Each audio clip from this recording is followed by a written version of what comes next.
Ok, alors comment procéder à une bonne vulgarisation scientifique? C'est ce qu'on va voir aujourd'hui dans mon live SmartLearn. Si tu n'es pas encore abonné, sache que tu peux recevoir ici 7 jours sur 7 mes meilleures théories, cas pratiques, analyses, scoop, bref, tout pour exceller en communication pharmaceutique. Et puis, tu es également libre de t'inscrire sur mon canal privé Telegram, dont le lien s'affiche dans la description de cette vidéo, et tu accéderas à mes meilleurs contenus surprises.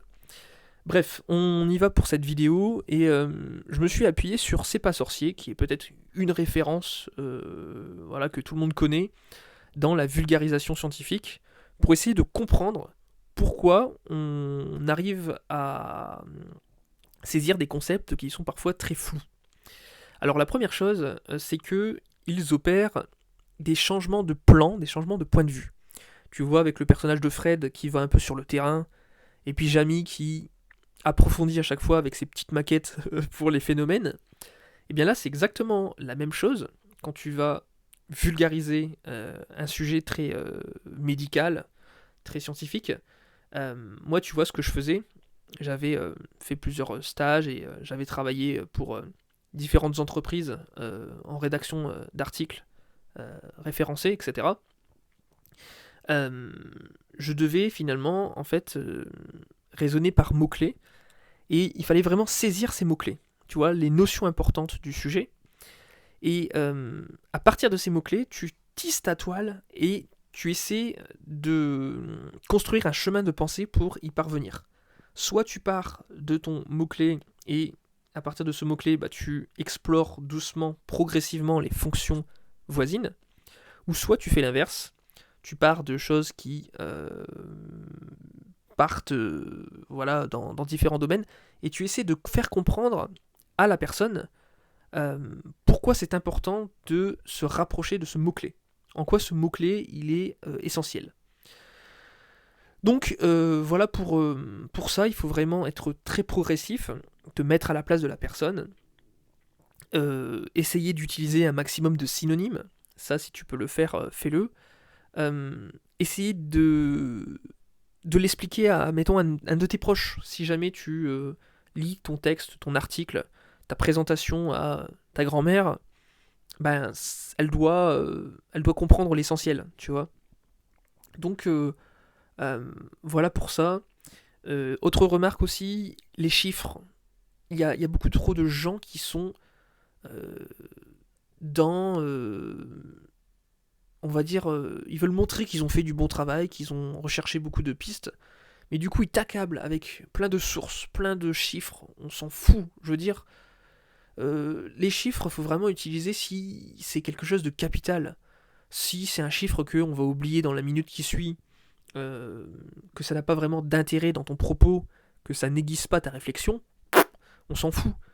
Ou bien si vraiment c'est important, essaie de faire des exemples, des anaphores, des métaphores, pardon.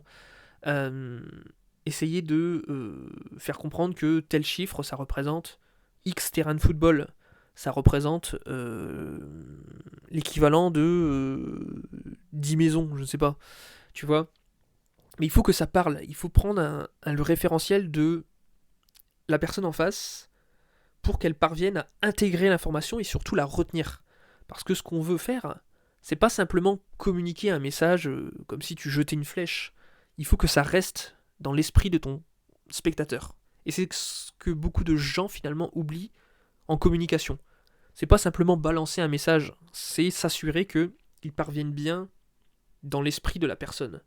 Et ça, c'est tout l'enjeu de la pédagogie. Et c'est pour ça qu'on a autant de très mauvais profs.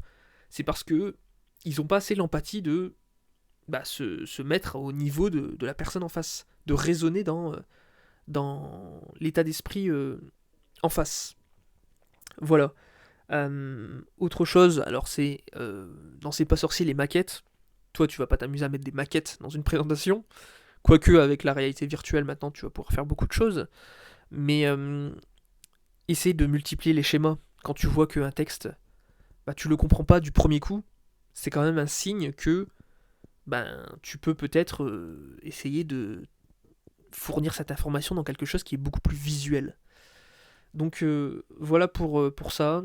On a parlé donc de l'image, de la visualisation, de la prise d'exemple. Ça, c'est capital. De quelque chose qui parle. Même si c'est maladroit, hein, parfois ça peut enclencher le déclic. Ce qu'on cherche, c'est le déclic. Euh, voilà pour ça. Pour les termes anglais, s'il y a des termes anglais,